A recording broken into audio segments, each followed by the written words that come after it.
ژبه مبارکه د رسول الله صلی الله علیه وسلم ژبه مبارکه وایو یو څه اعزاوی مې نورې ویلي وې اوس یې ژبه مبارکه وایو حامدا و مصلیا اما بعد نبی کریم صلی الله علیه وسلم تر هر چا ډېر ښایسته خلاص غږېدونکی و جبرائیل علیه السلام مبارک ورته صفا عربي ښوولې وه ځکه چې تر هر چا ښه عربي ویل چا چې به یې خبرې واورېدې ویل به چې د ډېرو ښه غږېدونکو عربو سره ګرځېدلی دي حقیقت خبره دا و چې دته الله تعالی په خپل ورښولې وي که به یې د سختې تندې په وخت کې کوم ماشوم کوچنی په خپله مبارکه ژبه په خوله کې ورکړه هغه ماشوم به خامخا تنده ورکېدل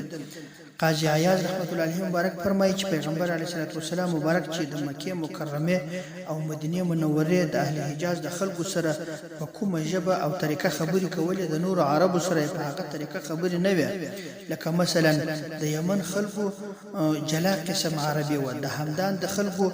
چې په یمن کې یو قبیله ده د هغو جلا قسم عربي و دا رقم کم بادشاهان چې د حضر موت ول لکه حضرت وائل بن حجر رضی الله عنه او شعث بن قیس د دې هر یو سره به د هغوی په ژبه په اعلی انداز خبرې کولې کله به بعض صحابه کرام ورته ویل چې یا رسول الله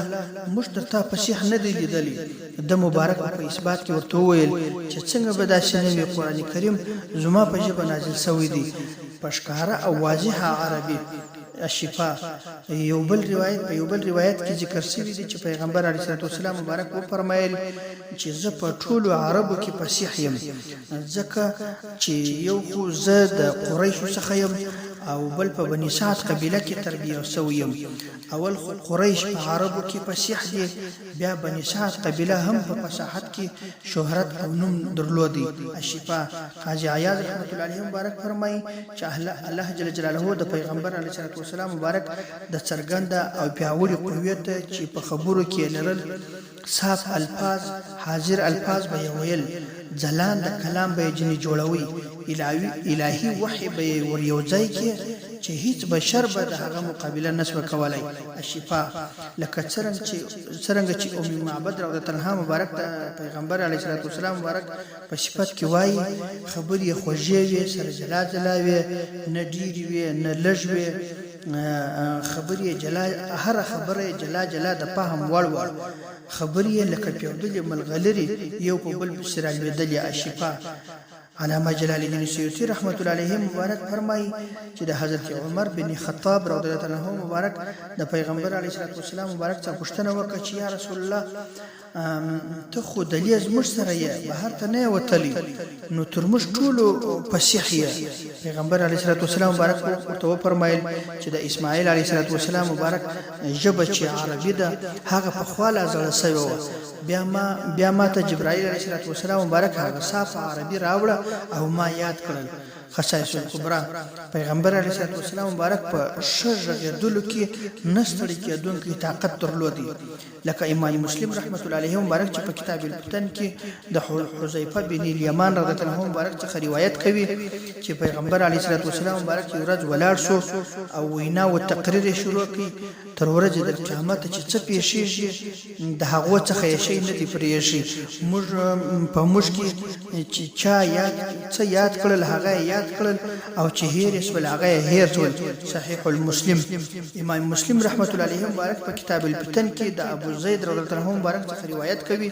چې پیغمبر علیه السلام مبارک موږ ته د سهار لمونځ راکړي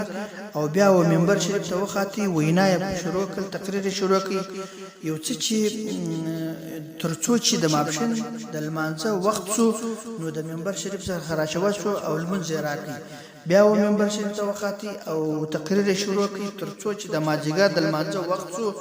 نو بیا د منبر څخه راشوه شو موږ ته د مازدیګر لمونځ راکړي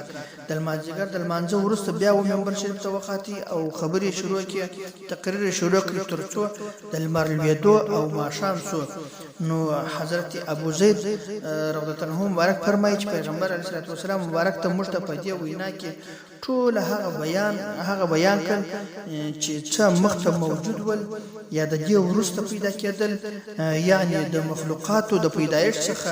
یو بیان را شروع کړ تر ورځې د قیامت چې څه پیښېدل هغه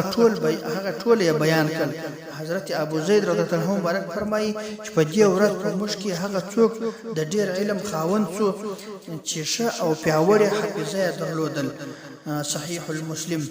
یو څه د ژبې اوصاف پاتې شول هغه به وروسته په بل څه کې وایي ان شاء الله الرحمن. وما علينا الا البلاغ المبين.